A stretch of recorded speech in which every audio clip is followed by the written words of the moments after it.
এবার আসেন এই নির্বাচনের প্রেক্ষাপটে। নির্বাচনের প্রেক্ষাপট থেকে আমরা আমাদের মূল কথার দিকে চলে যাব।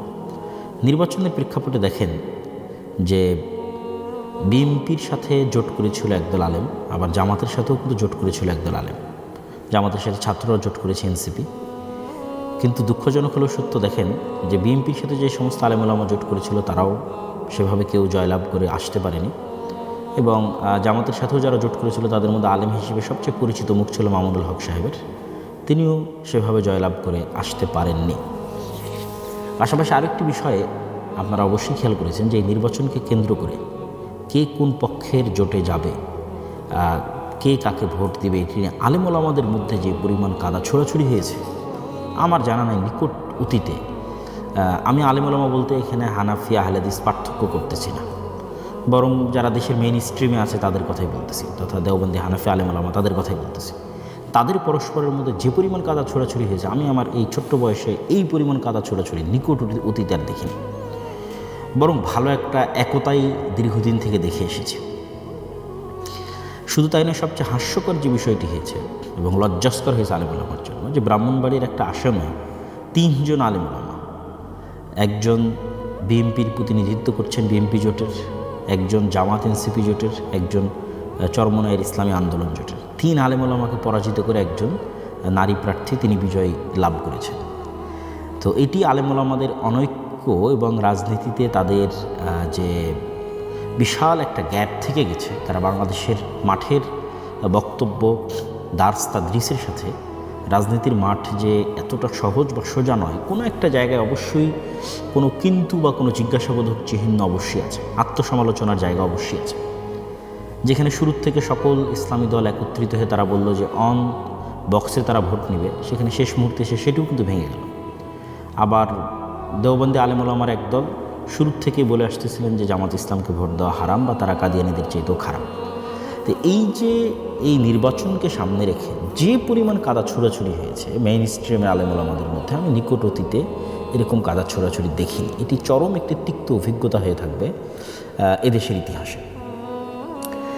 প্রশ্ন হচ্ছে এখানে আসলে আমি সবাইকে সম্বোধন করে বলতে চাই, যারা জামাত ইসলাম করেন তাদেরকেও আহ্বান জানাবো যে আপনারা আমার এই ভিডিওটা দেখবেন, ছাত্র শিবিরের ভাইদের আহ্বান জানাবো আপনারা দেখবেন, যারা ইসলামী আন্দোলন চরমনায় করেন তাদেরকেও জানাবো আপনারা দেখবেন, যারা অন্য আর যত ধরনের ইসলামী দল করেন তারাও দেখবেন, পাশাপাশি যারা বিএনপি করছেন তাদেরকেও উদাত্ত আহ্বান জানাবো যে আপনারাও, এবং এনসিপির ভাইরাও আপনারা আমার এই ভিডিওটা যদি সম্ভব হয় দেখবেন। আমি সকলের কল্যাণকামী হয়ে দেশের একজন নাগরিক হয়ে কোনো প্রকার পক্ষপাত ছাড়াই আমি 2 ধরনের আলোচনা করব। আজকে এই গণতান্ত্রিক নির্বাচনের যে ফলাফল সেটির উপর সংক্ষিপ্ত কিছু বিশ্লেষণ, এবং যারা গণতন্ত্রের রাজনীতি করতে চান তাদের জন্য কিছু পরামর্শ আমার জায়গা থেকে। পাশাপাশি যারা মনে করেন যে না, এই গণতান্ত্রিক যে ব্যবস্থা, এই ব্যবস্থার মাধ্যমে আসলে বিজয় সম্ভব নয়, তাদের জন্য কিছু পরামর্শ আমি দিব। তো প্রথমত আমরা একটু বিশ্লেষণ করি। গণতন্ত্রের যারা রাজনীতি করেন, বিশেষ করে বাংলাদেশ বা পাকিস্তান বা ভারতে দীর্ঘদিন থেকে জামাত ইসলামী সবচেয়ে পুরাতন দল হিসেবে গণতন্ত্রের রাজনীতি করে আসতেছে। জামাত ইসলামের জন্য বা এই ধরনের যারা গণতন্ত্রের রাজনীতি করেন এরকম ইসলামপন্থী দলের জন্য বিজয় অর্জন এই গণতান্ত্রিক সিস্টেমে কোনো দিনই কেন সম্ভব নয়? কখনোই কোনো দিনই সম্ভব নয়। কেন? প্রথমত এখানে অলরেডি কয়েকটা বিষয়ের আপনারা আলোচনা করেছেন ফেসবুকে বিভিন্নভাবে, কিন্তু আমি 2-1টা পয়েন্ট বলে দিই। তো আপনি বলবেন যে না, আপনারা শুধু হতাশার কথাই বলেন, তাহলে কাজের কথা বল। শুধু হতাশার কথা বলবো যে গণতন্ত্র হারাম শিরক, এই বলে আপনাকে নিরাশ করে দেবো সেটি না। যারা গণতন্ত্রের রাজনীতি করতে চান তাদের জন্য পরামর্শ বা কাজের কথা থাকবে ইনশাআল্লাহ। তো প্রথমত কেন সম্ভব নয় 2টা পয়েন্টে আমি আলোচনা করতে চাই। 1 নম্বর হচ্ছে কাল্ট ফিগার। একজন ব্যক্তিকে ক্যারিশমাটিক লিডারশিপ মেনে তার অধীনে জোয়ার তৈরি করা।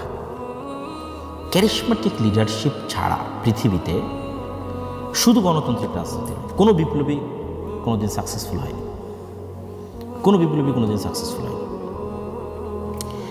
তো ক্যারিশমাটিক লিডারশিপ যার কাল্ট ফিগার, আপনারা যারা ফ্যাসিজমের বিরুদ্ধে বলেন তারা বলেন যে কোনো কাল্ট ফিগার যেন তৈরি না হয়, কিন্তু আসলে কাল্ট ফিগার তৈরি না করলে আপনি রাজনীতি করতে পারবেন না। তাহলে আওয়ামী লীগের জন্য কাল্ট ফিগার কি? শেখ মুজিবুর রহমান। তাকে অবিসংবাদিত নেতা বানিয়ে তাকে মর্যাদার সর্বোচ্চ পর্যায়ে পৌঁছিয়ে তার আদর্শে আদর্শিত হওয়ার প্রেরণা জাগরিত করে তার নামে রাজনীতি করা, একটা নির্দিষ্ট কাল্ট ফিগারের তৈরি করে তার অধীনে রাজনীতি করা। যারা বিএনপি রাজনীতি করে তাদের জন্য কাল্ট ফিগার শুধু একটা নয়, দুইটা, প্রেসিডেন্ট জিয়াউর রহমান মরহুম প্রেসিডেন্ট এবং বেগম খালেদা জিয়া। আমরা আল্লাহ সুবহানাহু ওয়া তাআলার নিকটে দোয়া করি আমাদের অতীতে চলে যাওয়া যারা রাজনীতিবিদ ছিলেন তাদের সকলের কোনো অকল্যাণ থাকলে আল্লাহ সেটি ক্ষমা করুক এবং তাদেরকে জান্নাতবাসী করুক, তাদের বিষয়ে আমরা কল্যাণের ধারণা রাখি। তো তাদের দুইটা কাল্ট ফিগার, ফলত এই দুইটাকে তাকদিস করার মাধ্যমে তারা তাদের রাজনীতি পরিচালনা করে। এই জায়গায় অন্য ইসলামী দলের তো সমস্যা আছে। জামাত ইসলামের সবচেয়ে বড় সমস্যা হচ্ছে জামাত ইসলামের যে কাঠামো, এই কাঠামোতে কখনোই কাল্ট ফিগার তৈরি হওয়া সম্ভব নয়। কেন এখানে ক্যাডার ভিত্তিক যোগ্যতার ভিত্তিতে এখানে রাজনীতি হয়। কেউ খুব ভালো এই জন্য তার ছেলে রাজনীতিতে আসবে এরকম কোনো ব্যবস্থাপনা এখানে নাই। এটা একটা ভালো দিক, কিন্তু কাল্ট ফিগার তৈরি না হলে গণতান্ত্রিক রাজনীতিতে আপনি সাকসেসফুল হতে পারবেন না। একজন ক্যারিশমাটিক লিডার লাগবে। যেমন এখন এনসিপির যারা রাজনীতি করতেছে তাদের মধ্যেও কিন্তু এখন পর্যন্ত কোনো একজন ক্যারিশমাটিক লিডার তৈরি হয়ে ওঠেনি যে সেই একজনের অধীনে সারা দেশের মানুষ একত্রিত হবে। আপনি যে কোনো বিপ্লব পৃথিবীতে দেখেন, পাকিস্তানের ইমরান খানের দিকে দেখেন অথবা ইরানের আয়াতুল্লাহ খামেনির দিকে দেখেন, যেখানেই দেখেন সেখানে একজনকে সবচেয়ে মহান এবং বড় করে তুলে ধরা হয় এবং তার পিছনে মানুষ একত্রিত হয়। এই জুলাইয়ের যে এটিকে আপনারা গণ অভ্যুত্থান বলতেছেন, এটি বিপ্লবে পরিণত না হওয়ার সবচেয়ে বড় আরেকটি কারণ হচ্ছে এই জুলাই একক কোনো নেতা ছিল না। যদি একক নেতা থাকতো এবং একক আদর্শে আদর্শিত বিশাল কর্মী বাহিনী থাকতো তাহলে ওইটা কিন্তু অভ্যুত্থান না হয়ে বিপ্লবে পরিণত হয়ে যেত। এবং আজকে কিন্তু আপনাকে আবার নির্বাচন দেওয়া লাগতো না। যেমন আহমাদ আশ-শারাকে নির্বাচন দিচ্ছে, আর অন্তর্বর্তীকালীন সরকারি 5 বছর 6 বছর দেশ পরিচালনা করতেছে। কেন এখানে একক নেতৃত্বের অধীনে সবাই একত্রিত হয়েছে এবং তার প্রতি আস্থা রেখে, ঠিক আছে, তার অধীনে তার আদর্শে আদর্শিত হয়ে একদল কর্মী বাহিনী তৈরি হয়েছে। তাহলে যারা ইসলামের নামে রাজনীতি করতেছেন তাদের তো কোনো কাল্ট ফিগার নাই, আবার তারা শত মত আর দলে বিভক্ত, কত ফতোয়া তার হিসাব নাই। এর কাছে ও বিভ্রান্ত, ওর কাছে ও ভ্রান্ত, ওর কাছে ও বেদাতি, ওর কাছে ও শিরক। এগুলোর মধ্যে অবশ্যই কিছু সত্যতা কিছু থাকবে না তা নয়। কিন্তু আমি সরাসরি আজকের আলোচনা কিন্তু আমি সরাসরি আপনাদের যে একজন ইসলামিক স্কলার সেই হিসেবে কিন্তু আলোচনা করতেছি না। আজকে বিশ্লেষণ করছি জাস্ট একজন গণতন্ত্রের রাজনীতির একজন কোর দেশের নাগরিক হিসেবে একটু বিশ্লেষণ করতেছি। দ্বিতীয় যেটি বড় বাধা যারা ইসলামের নামে রাজনীতি করছেন, তো ইসলামের নামে রাজনীতি করার প্রথম বাধা কি বললাম, যে আপনাদের কোনো কাল্ট ফিগার তৈরি হওয়া সম্ভব নয়, ঠিক আছে। জামাত ইসলামের নিজের ফ্রেমের কারণে সম্ভব নয়। আর ইসলামী দলগুলো সব বিভিন্ন মাযহাব মতবাদ আদর্শে একজনের কাছে আরেকজন কাফের, আরেকজনের কাছে আরেকজন শিরক মুশরিক। ফলত এখানে কেউ একক নেতৃত্বের অধীনে এসে একত্রিত হবে সেটার কোনো পসিবিলিটি নাই বললেই চলে। আর ওই পসিবিলিটি যদি না থাকে কোনো দিন আপনি ক্ষমতায় যেতে পারবেন না। এটা just full stop, note down করে রাখবেন। যারাই আপনার ইসলামের নামে রাজনীতি করতেছেন, গণতান্ত্রিক করেন অগণতান্ত্রিক করেন। 2 নাম্বার ডিপ স্টেট, যেটা আপনারা খুব ভালোভাবে এই 2026-এর ইলেকশনের পরে দেখলেন যে কারচুপি এবং ইঞ্জিনিয়ারিংয়ের মধ্যে যে ডিফারেন্স, যে পার্থক্যটা, যে কারচুপি মানে দিনের বেলায় গিয়ে ভোট কেন্দ্র দখল করা, ঠিক আছে, ভোট কেন্দ্র দখল করে জাল ব্যালট বাক্স ভরা, এটা হয়নি। কিন্তু ইঞ্জিনিয়ারিং, ফলাফল ঘোষণা ইঞ্জিনিয়ারিং। তো ডিপ স্টেট যে শুধু ফলাফল ঘোষণা ইঞ্জিনিয়ারিং করবে বিষয়টি কিন্তু সেরকম নয়। ডিপ স্টেট আরও বহু ক্ষেত্রে তাদের প্রভাব থাকে। ডিপ স্টেট মানে ছায়া রাষ্ট্র। ছায়া রাষ্ট্র যদি আপনি আরও ভালোভাবে বুঝতে চান তাহলে বুঝতে পারবেন যে ডক্টর ইউনূস কেন সাকসেসফুলি কাজ করতে পারেন। কেন বাংলাদেশের যে ডিপ স্টেট এইটা তাকে সাকসেসফুলি কাজ করতে দেয়। প্রতিটা রাষ্ট্রের ডিপ স্টেট থাকে, আমেরিকারও ডিপ স্টেট আছে। তো ওই ডিপ স্টেটের সক্ষতা শুধু জনসমর্থন দিয়ে হয় না। যেটা আমি বহুবার বলেছি যে আপনাদের 16 কোটি মানুষের ভোটের মূল্য প্রথম আলোর কাছে একটা খড়ের টুকরাও নয়। এই কথাটা আপনারা আমার বহু বক্তব্য শুনেছেন। কেন বলেছি এটা? কেন প্রথম আলো হচ্ছে ডিপ স্টেটের পার্ট, ঠিক আছে। তো এই জিনিসটা আপনাকে বুঝতে হবে যে ডিপ স্টেট মানে আপনারা সব 16 কোটি মানুষ ভোট দিয়ে দিলেন আর ডিপ স্টেট পরিবর্তন হয়ে গেল, এটা কিন্তু না।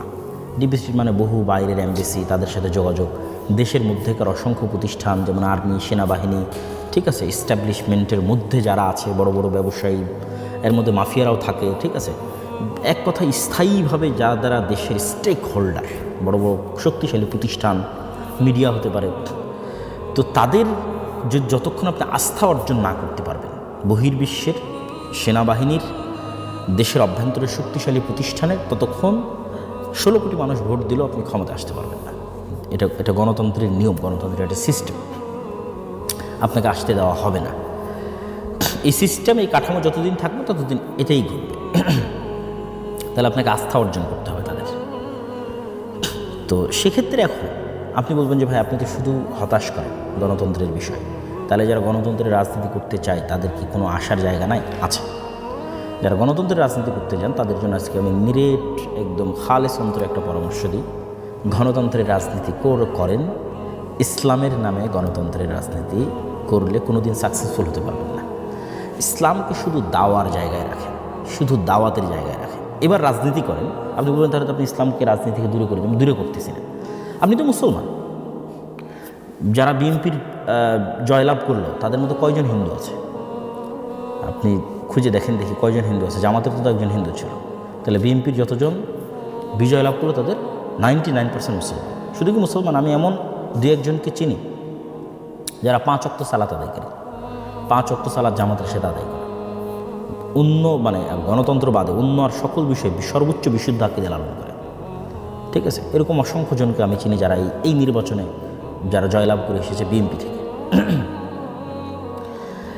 তাহলে আমি কি বলতেছি, আপনি গণতান্ত্রিক রাজনীতি করতে পারবেন, কিন্তু ইসলামের নামে রাজনীতি করে আপনি রাষ্ট্র ক্ষমতায় যেতে পারবেন না। তার 1 নম্বর পয়েন্ট আগে বলেছি, কারণ আপনি কাল্ট ফিগার তৈরি করতে পারবেন না, সকল ইসলামপন্থীকে একত্রিত করতে পারবেন না। 2 নম্বর পয়েন্ট বলেছি, আপনি কখনো ডিপ স্টেটের আস্থা অর্জন করতে পারবেন না। ফলত ইসলামের নামে রাজনীতি করে, মানে গণতান্ত্রিক রাজনীতি করে আপনি কখনো ইসলামের নামে ক্ষমতায় যেতে পারবেন না, এটা ফুল স্টপ।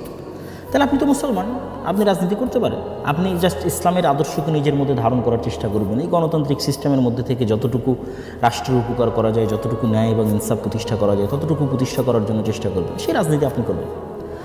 যেমন অনেকেই আওয়ামী লীগের তুলনায় বিএনপিকে ভালো মনে করতেন, যে তারা হয়তো ইসলাম পন্থাকে ধারণ করে, তথা একজন মুসলিম এর যে আদর্শ সেটিকে ধারণ করে তারা টুকটাক ধর্মীয় মূল্যবোধকে ধারণ করে তারা রাজনীতি করে।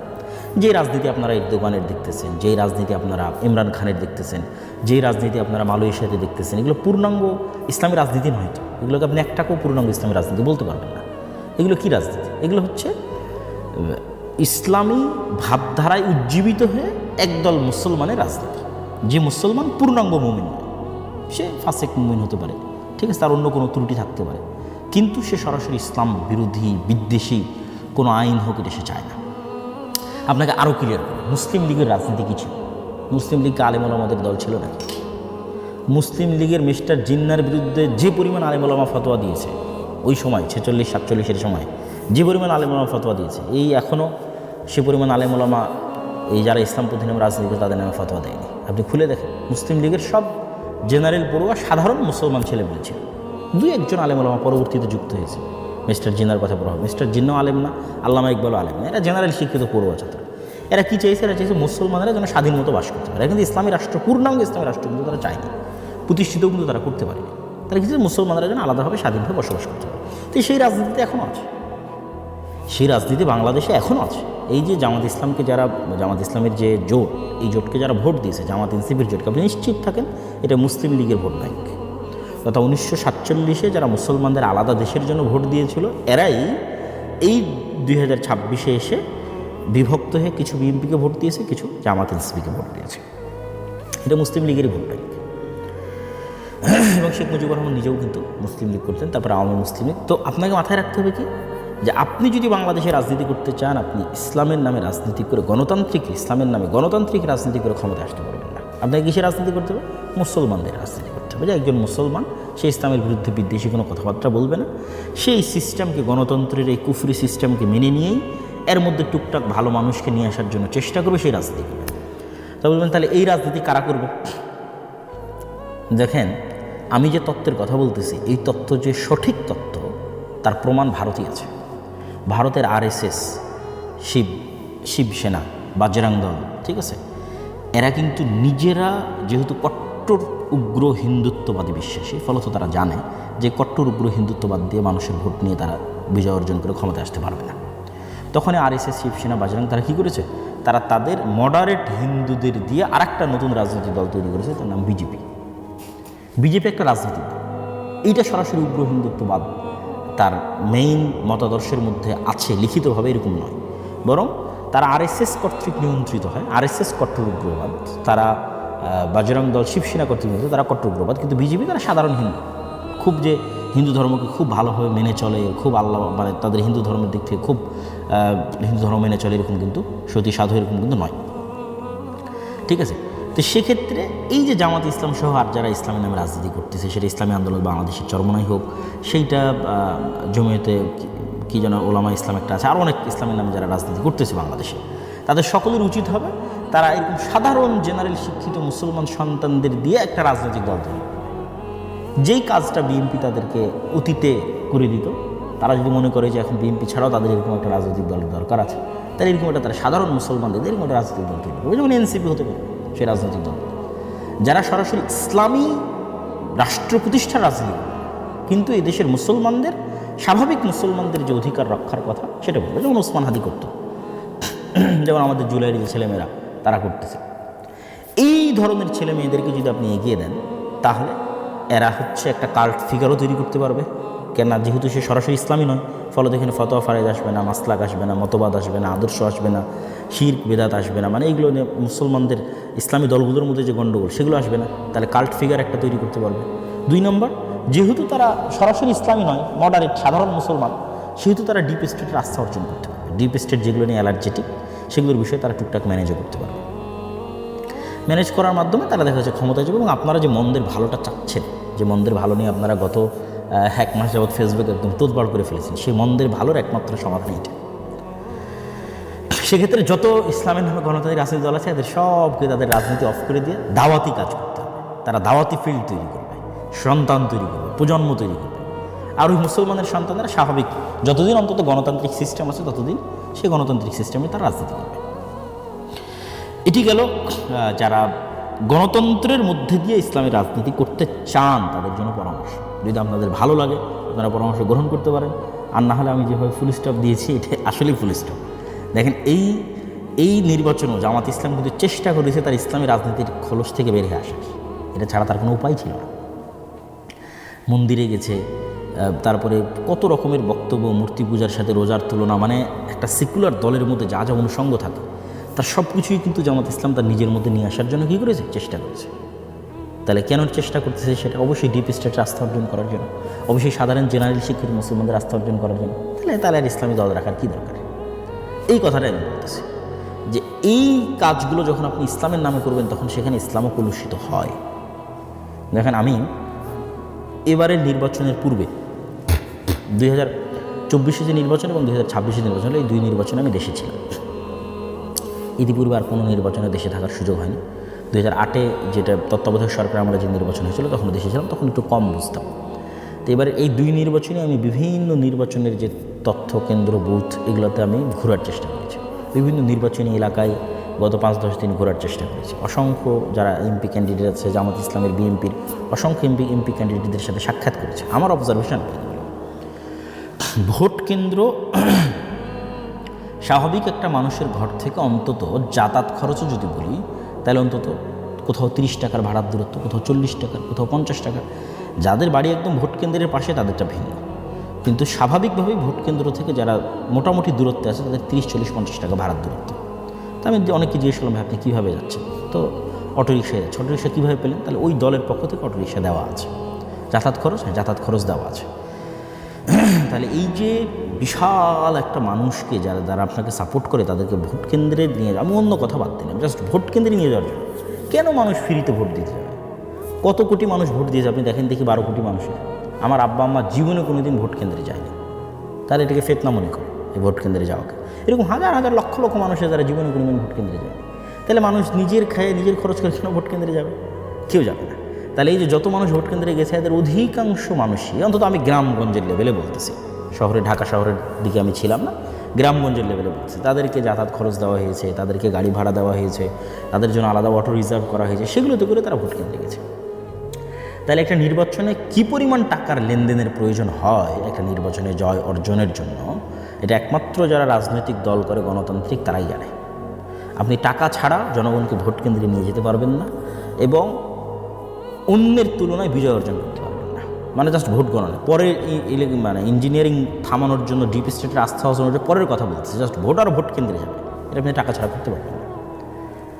আল্লাহু আলাম এই ভোটে কত হাজার কোটি টাকা খরচ হয়েছে, 2-3 হাজার কোটি টাকার নিচে অবশ্যই নয়। তাহলে আপনি ইসলামের নামে রাজনীতি করে একটা মানুষকে টাকা দিতে পারবেন?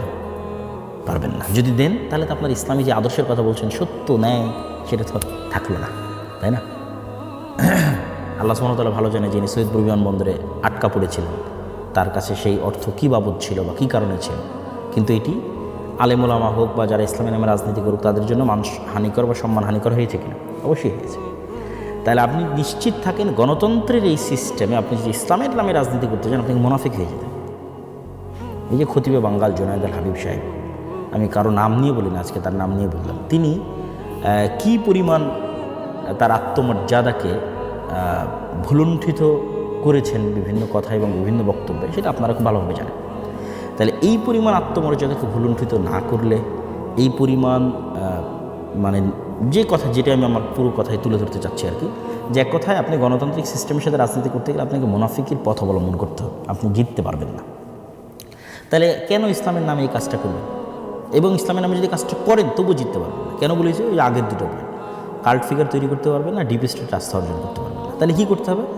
ইসলামকে আপনি দাওয়াতের জায়গায় রাখেন, আর সাধারণ মুসলমানের সন্তানদের দিয়ে দেন, যারা জেনারেল শিক্ষিত স্বাভাবিক, তাদেরকে দিয়ে দেন এই রাজনীতির ময়দানে, তারা রাজনীতি করেন, তাদেরকে আপনারা পিছন থেকে সাপোর্ট দিতে পারেন। আরও একটা কথা বলি, ইসলামের নামে রাজনীতি করার আর একটা ক্ষতির দিক আপনাকে বলি। আপনারা আমার সাথে যে কোনোভাবে দ্বিমত করতে পারেন, আমি জাস্ট ওপেন খোলামেলা মনের কথা আপনাদের সাথে তুলে ধরতেছি।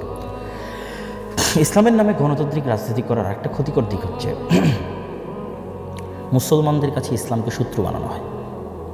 গত 17 বছর যেমন আওয়ামী লীগ সরকার যে কোনো দাড়ি টুপি দেখলে মনে করতো যে মনে হয় আমার শত্রু, যে হয়তো রাজাকার অথবা জামাত অথবা শিবির, ঠিক আছে। এখন বিএনপি সরকার যে ক্ষমতায় আসতেছে, সেও মনে করবে যে কোনো দাড়ি টুপিকে দেখলে তার অন্তরে কাজ করবে যে এ মনে হয় জামাত, এ মনে হয়, যেমন উনি তো বলেইছেন যে গুপ্ত, ঠিক আছে, এটা তার অন্তরে কাজ করবে। অথচ সে কিন্তু মুসলমান, তথা পুরো বিএনপিতে যারা আছে তারা সবাই মুসলমান। তাহলে বিএনপির এই সমস্ত মুসলমান নেতাদেরকে আমরা ইসলামের শত্রু বানিয়ে দিই। আমরা যদি ইসলামের নামে রাজনীতি না করে স্বাভাবিক রাজনীতি করতাম, তাহলে কিন্তু শুধু মুসলমানদের রাজনীতি করতাম, তাহলে কিন্তু ইসলামকে শত্রু বানানো হতো না। যে কোনো দাড়ি টুপিওয়ালা মানুষকে দেখলে কিন্তু তারা শত্রু মনে করতো না। আমরা যদি দাওয়াতের মাঠে থাকতাম এবং সাপোর্ট দিতাম, এরকম কোনো একটা দল তৈরি করে দিতাম, যেমন আমি উদাহরণ দিয়েছি বিজেপি এবং আরএসএস, যেমন আমি উদাহরণ দিয়েছি যে এখনকার ইসলামী রাজনৈতিক দলগুলো পারে এনসিপিকে সামনের দিকে এগিয়ে দিতে, যে বাবা তোমরাই রাজনীতি করো, আমরা দাওয়াত দিয়ে ফিল্ড তৈরি করে দেবো, তোমাদেরকে সকল প্রকার সাপোর্ট দেবো, রাজনীতি তোমরা। এনসিপির ছেলেদের কথা বলতে পারেন আপনারা। তো এইগুলো আপনাদের জন্য পরামর্শ। ইসলামের নামে রাজনীতি করতে গিয়ে আমরা মুসলমানদের কাছেই ইসলামকে শত্রু বানিয়ে ফেলতেছি, এটার একটা দীর্ঘমেয়াদী ক্ষতিকর প্রভাব আছে। তাহলে আমি যারা গণতন্ত্রের রাজনীতি করে তাদেরকে আমি হতাশও করছি না, কিন্তু তাদেরকে সমাধানও দিচ্ছি।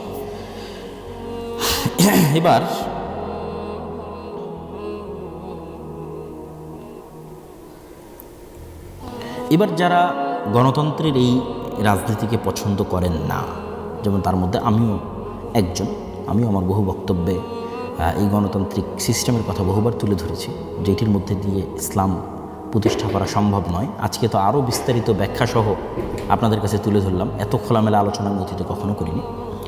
বিএনপির ভাইদের জন্য আমার কিছু নসিহা আছে, এবং যারা গণতন্ত্রের বাইরে গিয়ে ইসলাম প্রতিষ্ঠা করতে চান তাদের জন্য নসিহা আছে। তো যেহেতু এতক্ষণ যেহেতু একটু সরাসরি একদম পলিটিক্যাল আলোচনা করছি, আমি যেন বিএনপির ভাইদের জন্য নসিহাতে আমার বক্তব্য শেষ করি। আমি মনে করি যে বিএনপির ভাইরাও তারাও মুসলমান, এবং তাদের সাথে আমাদের আন্তরিক হওয়া উচিত। তাদের সাথে আমাদের, যারা ইসলামের নামে রাজনীতি করছেন, যারা মুসলমানদের রাজনীতি করছেন, তাদের শত্রুতাপূর্ণ যে মনোভাব, এইটা দিন শেষে আমাদের ইসলামকে ক্ষতিগ্রস্ত করবে। তাহলে কী করা উচিত? সৎ উপদেশ এবং দোয়া। এই কথা আমরা আগেও বলেছি এবং এখনও বলছি। এবং এই সৎ উপদেশ এবং দোয়ার জায়গা থেকে বিএনপির যারা দায়িত্বশীল, যারা নেতৃস্থানীয় আছেন, তারেক রহমান সাহেবের সাথে আমার যখন দেখা হয়েছিল, তখনও আমি তার কাছে এই কথাগুলো তুলে ধরেছিলাম। আজকেও আমি একটি কথা বলে বিএনপির ভাইদের শেষ করব, তাদের প্রতি নসিহা, সেটি হচ্ছে বিভাজনের রাজনীতি না করা। গণতন্ত্রের রাজনীতির একটা বড় অনুষঙ্গ হচ্ছে বিভাজনের রাজনীতি।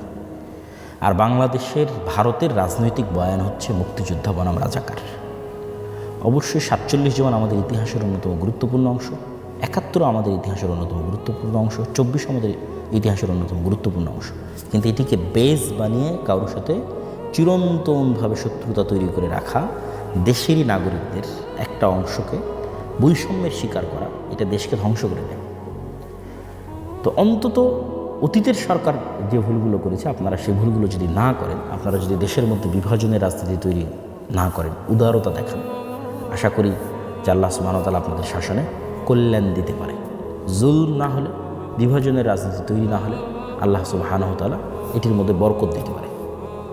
তো এই ছোট্ট আপনাদের জন্য পরামর্শ যে যারা আপনারা বিজয়ী হয়েছেন তারা অবশ্যই পরাজিতদের প্রতি ইনসাফ করবেন, যেটা ওসমান হাদিও বলতো যে আমি আমার শত্রুর সাথেও ইনসাফ করতে চাই। তাহলেই দেখবেন একটি উন্নত মানের চমৎকার একটি ইনসাফের বাংলাদেশ আমরা তৈরি করতে পারছি। এই আশা আমরা আপনাদের কাছে রাখি এবং আমাদের এই কল্যাণকামিতাও থাকবে। আলহামদুলিল্লাহ, আমরা ব্যক্তিগতভাবে আমরা কখনো না কোনো রাজনৈতিক দলের পক্ষে অবস্থান নিয়েছি, না কোনো রাজনৈতিক দলের বিপক্ষে অবস্থান নিয়েছি। আমরা সবসময় যেটা কোরআন এবং হাদিসের আলোকে সত্য এবং সঠিক মনে হয়েছে আমাদের কাছে, সেটি নাসিহা হিসেবে, তত্ত্ব হিসেবে, উপদেশ হিসেবে দেশ ও জাতির কাছে তুলে ধরেছি এবং আমরা আমাদের জায়গায় কোরআন এবং হাদিস অনুযায়ী যেটি খেদমত করার প্রয়োজন মনে করেছি, আল্লাহ সুবহানাহু ওয়া তাআলার সন্তুষ্টির জন্য সেই খেদমত করছি এবং করে যাচ্ছি। এবার সর্বশেষ পয়েন্ট, যারা গণতন্ত্রের বাইরে গিয়ে ইসলামের বিজয় দেখতে চান, আপনাদের কাজ কী? আপনাদের সবচেয়ে বড় কাজ, এটা আমি আমার বহু বক্তব্যে বলেছি এবং আজকেও বলছি, আমার এই কথা কখনো চেঞ্জ হবে না, যে ঈমান বিল গায়বি ইয়াকিন, পরকালে চরম লেভেলের আস্থা এবং বিশ্বাস, ন্যায়পরায়ণতার চর্চা ছোটোবেলা থেকেই, একদম ঘর থেকেই, সমাজ এবং পরিবার থেকেই ন্যায়পরায়ণতার চর্চা তৈরি করা এবং শুরু করা, এবং 3 নাম্বার শক্তিশালী প্রতিষ্ঠান। যেমন এই যে নির্বাচনের সময় দেখলেন যে যারা জামাত এনসিপি জোটে ছিল তাদের কি হাহাকার, যে তাদের কোনো পত্রিকা নাই, তাদের কোনো নিউজ চ্যানেল নাই, তাদের কোনো নিউজ পেপার নাই, ঠিক আছে, জাস্ট ফেসবুকে কয়েকটা হাতে গোনা পেজ। তাহলে শক্তিশালী প্রতিষ্ঠানের কিন্তু অভাব আছে। তো ওসমান হাদি বলতো যে জীবন দেওয়া অনেক সহজ, কিন্তু বাস্তবে কোনো কিছু করা এটা কঠিন। আমাদের করার লোক লাগবে, জ্ঞান অর্জনের লোক লাগবে, প্রজন্ম তৈরি করার লোক লাগবে। আর যারা গণতন্ত্রের বাইরে গিয়ে ইসলাম প্রতিষ্ঠা করতে চান তাদের জন্য আমার কথা হচ্ছে, কোনো কিছুর পরিপূর্ণ ধ্বংস ছাড়া কোনো কিছুর পরিপূর্ণ উত্থান হয় না। আমি বিল্ডিংটা রেখে দিয়ে এখানে আরেকটা নতুন বিল্ডিং যেটা এর সাথে যায় না, নতুন ভিন্ন ডিজাইন কেমনে বানাবো বলেন? আমি এই বিল্ডিংয়ের ডিজাইন রেখে এখানে প্লাস্টার করতে পারি। এখানে যদি সম্পূর্ণ ভিন্ন ডিজাইনের একটা বিল্ডিং বানাতে চাই তাহলে আগের ডিজাইনটা ভেঙে ফেলতে হবে, কিছু করার নেই। তাহলে গণতন্ত্রের পূর্ণাঙ্গ পতন ছাড়া, আপনারা যারা পূর্ণাঙ্গ ইসলাম চান, আপনাদেরটা সম্ভব নয়। এই জন্য আমি বলেছি যে 36শে জুলাই গণতন্ত্রের পতন ঠেকানো হয়েছে। এটা আমাদের কাছে মনে হয়েছে শেখ হাসিনার পতন, জি না, শেখ হাসিনার পতন না, শেখ হাসিনাকে সরিয়ে ফেলার মাধ্যমে গণতন্ত্রের পতন ঠেকানো হয়েছে। কেন, তখন যদি শেখ হাসিনা থাকতো এবং আর্মি যদি অস্ত্র উঠাতো তাহলে ওই দিন গণতন্ত্র ডেড বডি হয়ে যেত, অলরেডি আইসিইউতে ছিল, পরিপূর্ণরূপে মারা যেত। বাংলাদেশে একটা গৃহযুদ্ধ তৈরি হতো, সেই গৃহযুদ্ধের পরে আপনি দেখতেন যেখানে পূর্ণাঙ্গ ইসলাম প্রতিষ্ঠা হয়েছে। তো পূর্ণাঙ্গ পতন ছাড়া পূর্ণাঙ্গ উত্থান, তখন তা আপনি বলবেন যে তাহলে কি আমরা নিজে থেকে পূর্ণাঙ্গ পতন করব? জি না, ইসলামে সবসময় মানুষের যান, জীবন এবং মালের নিরাপত্তা সর্বাগ্রে। এটির উপরে ইসলামে কিছুই নেই, মানুষের জীবনের চাইতে আর কিছু নাই উপরে। তাহলে মানুষের যান, জীবন এবং মালের নিরাপত্তার জন্য আপনাকে আপনার যে কাজটা, আপনার জায়গার যে কাজটা সেটা করে নিতে হবে। আপনার জায়গার কাজকে ঈমান বিল গায়বি ইয়াকিন তৈরি করা, পরকালে আস্থা তৈরি করা, ন্যায়পরায়ণতার চর্চা একদম ঘর থেকে শুরু করা, বোনকে সম্পত্তি ঠিকভাবে দিচ্ছেন কিনা, আশেপাশে কেউ অন্যায় করলে প্রতিবাদ করা। আমরা তো প্রতিবাদ করি না, আমরা আল আমর বিল মারুফ ওয়ান নাহি আনিল মুনকার করি না। আল আমর বিল মারুফ ওয়ান নাহি আনিল মুনকারের চর্চা বাড়ানো, একদম গ্রামগঞ্জ লেভেল থেকে আল আমর বিল মারুফ ওয়ান নাহি আনিল মুনকারের চর্চা বাড়ানো এবং শক্তিশালী প্রতিষ্ঠান তৈরি করা, আর অপেক্ষায় থাকা যে কবে এই গণতন্ত্রের কাঠামোর পতন ঘটবে। আমি আমার বহু বক্তব্য বলেছি, যেহেতু গণতন্ত্র পূর্ণাঙ্গ ন্যায় বিচার দিতে পারবে না, সেহেতু গণতন্ত্রের একদিন পতন হবে, এটা আপনাকে পতন করতে হবে। এটা বাই ডিফল্ট, বাই নেচার পতন হবে, কেননা সে ইনসাফ দিতে পারবে না, তার কাঠামোর মধ্যে নাই যে সে ইনসাফ দেবে। ফলত যেহেতু সে ইনসাফ দিবে না, মাজলুম তো জুলুমের বিরুদ্ধে আওয়াজ উঠাবে। তখন এরকম 36শে জুলাই এমনি আবার 15-20 বছর পর আপনি দেখবেন যে আবার হচ্ছে 34শে জুলাই। 30 বছর পর আপনি আবার দেখবেন যদি হায়াতে বেঁচে থাকেন যেরকম 36শে জুলাই হচ্ছে। কেন, এই কাঠামো আপনাকে ন্যায় বিচার দিতে পারবেন। এই কাঠামো ন্যায় বিচার না দিতে পারলে জুলুম হবে। জুলুম হলে কী হলে মানুষ জুলুমের বিরুদ্ধে আওয়াজ উঠাবে, জুলুমের বিরুদ্ধে আওয়াজ উঠালে আবার কী হবে, আবার এরকম 36শে জুলাই হবে। কিন্তু এই রকম পরবর্তী 36শে জুলাই যেন আপনার একটা কাল্ট ফিগার থাকে, একক নেতা থাকে, যার অধীনে সবাই কর্মী হিসেবে, যার অধীনে তারা একত্রিত, তাহলে তখন কী হবে, তখন আপনি পূর্ণাঙ্গ বিপ্লব প্রতিষ্ঠা করে ফেলতে পারবেন, আদারওয়াইজ পারবেন না। তাহলে সেক্ষেত্রে আমি কী বললাম যে গণতন্ত্রের যে পূর্ণাঙ্গ পতন, এটা আল্লাহর পক্ষ থেকে হবে, এমনি হবে, কীভাবে হবে এটা আল্লাহ সুবহানাহু ওয়া তাআলা ভালো জানেন। যেমন ধরেন আমেরিকার যে বিশাল সাম্রাজ্য, আল্লাহ সুবহানাহু ওয়া তাআলা বলেছেন যে আল্লাহ সুবহানাহু ওয়া তাআলা যদি একদল মানুষকে তার একদল মানুষের পতন না করা দেন, আল্লাহ দাফাল্লাহি নাসা বা'দাহুম বিবা'দ, তাহলে পৃথিবীতে জুলুমের কারণে মানুষ অস্থির হতো। আজকেও যদি ফেরাউন জীবিত থাকতো কী হতো বলেন তো? আপনি বলেন যে 5000 বছর হয়ে গেছে, ফেরাউন এখনও জীবিত আছে, তাহলে আজকে আমাদের অবস্থা কী হতো? এটা আল্লাহ করেননি, ফেরাউনকে আল্লাহ ধ্বংস করে দিয়েছে মানুষকে বাঁচানোর জন্য। তো এইরকম সুপার পাওয়ার আজকে আমেরিকা আছে, তার আগে সুপার পাওয়ার রাশিয়া ছিল, তার আগে আর কেউ ছিল, ইংল্যান্ড সুপার পাওয়ার ছিল, ইংল্যান্ড চলে গেছে, রাশিয়া চলে গেছে, আমেরিকা চলে গেছে, আমেরিকা যাবে একদিন। তাহলে এরকম সুপার পাওয়ারের পতন হবে। যখন দেখবেন যে আমেরিকার সুপার পাওয়ারের পতন হচ্ছে, কীভাবে হবে এটা আল্লাহ সুবহানাহু ওয়া তাআলা জানেন। কে জানতো রাশিয়া ইউক্রেন যুদ্ধ এত দীর্ঘায়িত হবে? কে জানতো? কেউ জানতো না। এই রাশিয়া ইউক্রেন যুদ্ধ এত দীর্ঘায়িত হওয়ার কারণে তো সিরিয়াতে আহমদ আশ-শারা বিজয়ী হয়েছে। এই রাশিয়া ইউক্রেনের এত যুদ্ধ দীর্ঘায়িত হওয়ার কারণে তো আফগানিস্তানে তালেবানরা ক্ষমতা আসতে পেরেছে। যদি এই রাশিয়া ইউক্রেন যুদ্ধ না হতো এরা জীবনও পারত না। এটা আল্লাহর পক্ষ থেকে হয়। তো এরকম কোনো এক ছোট্ট অজুহাতে দেখবেন এই যে অ্যাপস্টাইন ফাইল, যেটা আমি তো বলি যে এটা আমেরিকার অধঃপতনের শুরু। আল্লাহ বড় বড় পরাজয়গুলো দেন ছোট্ট ছোট্ট জিনিস দিয়ে, অতি ছোট্ট। আপনি বুঝবেন না যে কোন ক্ষুদ্র জিনিস থেকে পরাজয় শুরু। আমেরিকার অধঃপতন মানেই তো গণতন্ত্রের অধঃপতন ভাই। আজকে আমেরিকার পতন হবে, কালকে সব জায়গাতে গণতন্ত্র গায়েব হয়ে যাবে। এটাই নিয়ম। যে যে আদর্শের ধারক ও বাহক, তার পতনের সাথে সাথে সে আদর্শ গায়েব হয়ে যায়। তাহলে আপনাকে কী করতে হবে? আপনাকে প্রস্তুতি নিতে হবে, ওই দিন আসার অপেক্ষায় থাকতে হবে। আপনার প্রস্তুতি হবে ঈমান বিল গায়ব ইয়াকিন, আপনার প্রস্তুতি হবে পরকালে আস্থা, আপনার প্রস্তুতি হবে ন্যায়পরায়ণতার চর্চা। কেন? ন্যায়পরায়ণতার চর্চার মাধ্যমে নেতা তৈরি হয়, আদারওয়াইজ নেতা তৈরি হয় না। ন্যায়পরায়ণতার চর্চা যদি আমি না করি, ধরেন আমি যদি না করি, আমিও নেতা না। এটা হলো সিম্পল কথা, যে তার মানে আমি বলতেছি মানে যে আমি নেতা তা না। কিন্তু আমি যদি ন্যায়পরায়ণতার চর্চা না করি, আমিও নেতা না। যে ন্যায়পরায়ণতার চর্চা করবে সেই নেতা হবে। বহু ছোট্ট কুড়ে ঘর থেকে এসে নেতা হয়ে যেতে পারে, কোনো গ্যারেন্টি নেই কে কোথায় থেকে এসে কীভাবে নেতা হবে। ন্যায়ের চর্চা করতে গিয়ে নেতা তৈরি হবে, অন্যায়ের প্রতিবাদ করতে গিয়ে নেতা তৈরি হবে। এটি স্বাভাবিক এবং সিম্পল রুলস নেতা তৈরি হবে। তাই ঈমান বিল গায়ব ইয়াকিন, পরকালে আস্থা, ন্যায়পরায়ণতার চর্চা, শক্তিশালী প্রতিষ্ঠান। আর অপেক্ষা কবে এই গণতন্ত্রের পূর্ণাঙ্গ পতন হয়। যেদিন গণতন্ত্রের পূর্ণাঙ্গ পতন হবে সেদিন যদি আপনি প্রস্তুত থাকেন, যেমন 36 জেলে আপনি প্রস্তুত ছিলেন না, যদি আপনি প্রস্তুত থাকেন পূর্ণাঙ্গ ইসলাম প্রতিষ্ঠা হয়ে যাবে। আর যদি প্রস্তুত না থাকেন তাহলে তো এটার জন্য আপনি নিজেই নাই। তাহলে ইমিডিয়েট রেজাল্টের আশা বাদ দিতে হবে, ইমিডিয়েট উত্তেজনা বাদ দিতে হবে, বিশাল দীর্ঘমেয়াদী 30 বছরের প্ল্যান করে প্রস্তুতি নিতে হবে। তো আশা করি আমি নির্বাচন পরবর্তী যে পর্যালোচনা ছিল সেই পর্যালোচনায় আমি সকলের জন্য আজকে নাসিহা দিয়েছি, একদম শতভাগ আমার হৃদয়কে পরিষ্কার করে, কারো প্রতি চুল পরিমাণ পক্ষপাতিত্ব না রেখে। আলহামদুলিল্লাহ, আল্লাহ আল্লাহর কসম, কারো প্রতি চুল পরিমাণ পক্ষপাতিত্ব নাই। যারা আমাদের সম্পর্কে জানেন এবং বুঝেন তারাও খুব ভালোভাবে জানেন। তো আমি সম্পূর্ণ শতভাগ ন্যায় এবং ইনসাফের সাথে জামাত ইসলাম, ইসলামী আন্দোলন চরমনায়, যারা ইসলামের নামে গণতন্ত্রের রাজনীতি করে তারা, এনসিপি ছাত্ররা, তারপরে বিএনপি এবং সর্বোপরি যারা গণতন্ত্রের বাইরে গিয়ে ইসলামের বিজয় চান, তাদের সকলের জন্য তাত্ত্বিক বলেন, বাস্তব বলেন, সকল ধরনের পরামর্শ আপনাদের জন্য দিয়েছি। আল্লাহ সুবহানাহু ওয়া তাআলা আমাদের দেশকে শান্তি শৃঙ্খলায় পরিপূর্ণ করে দিক, আমাদের এই জাতিকে আল্লাহ সুবহানাহু ওয়া তাআলা রক্ষা করুক। এই দেশের মানুষ বহু রক্ত দিয়েছে, বহু রক্ত। সেই মোগলদের পূর্বের আমল থেকে এখানে স্বাধীন সুলতানি শাসন আমলের জন্য লড়াই হতো। বাঙালিরা স্বাধীনতা প্রিয় জাতি, তারা বিদ্রোহী জাতি। শাসন করতে পারুক আর না পারুক, নিজেদের শাসন ধরে রাখতে পারুক আর না পারুক, আরেকজনকে উল্টায় ফেলতে খুব পারে। মানে বিদ্রোহী হিসেবে তারা খুব বিখ্যাত। ওই দিল্লির সুলতানরাও তাদের কোনোদিন কন্ট্রোলে রাখতে পারতো না। এই যে 12 ভূঁইয়া, এরা কিন্তু বিদ্রোহী, ঠিক আছে? মুঘলের বিরুদ্ধে এরা যুদ্ধ করেছে। তো বাঙালিদের একটা ভালো গুণ আছে, আল্লাহ সুবহানাহু ওয়া তাআলা আশা করি যে বাংলাদেশ এবং বাংলাদেশের এই মাটি, যেখানে হাজার হাজার শহীদের রক্ত আছে, এটিকে আল্লাহ সুবহানাহু ওয়া তাআলা কখনোই মুশরিকদের পদানত করবেন না, অধীনস্থ করবেন না। এটি আল্লাহর কাছে চাওয়া এবং দোয়া। আমাদের পরবর্তী প্রজন্ম যেন মুশরিকদের গোলাম না হয়, এটি আল্লাহ সুবহানাহু ওয়া তাআলার কাছে কামনা। সেই ব্যবস্থা যেন আল্লাহ সুবহানাহু ওয়া তাআলা করে দেন, সেই ব্যবস্থা করার তৌফিক যেন আল্লাহ সুবহানাহু ওয়া তাআলা আমাদের দান করেন। আল্লাহুম্মা আমিন। ওয়া আখিরু দাওয়ানা আলহামদুলিল্লাহি রাব্বিল আলামিন। আসসালামু আলাইকুম ওয়া রাহমাতুল্লাহি ওয়া বারাকাতুহু।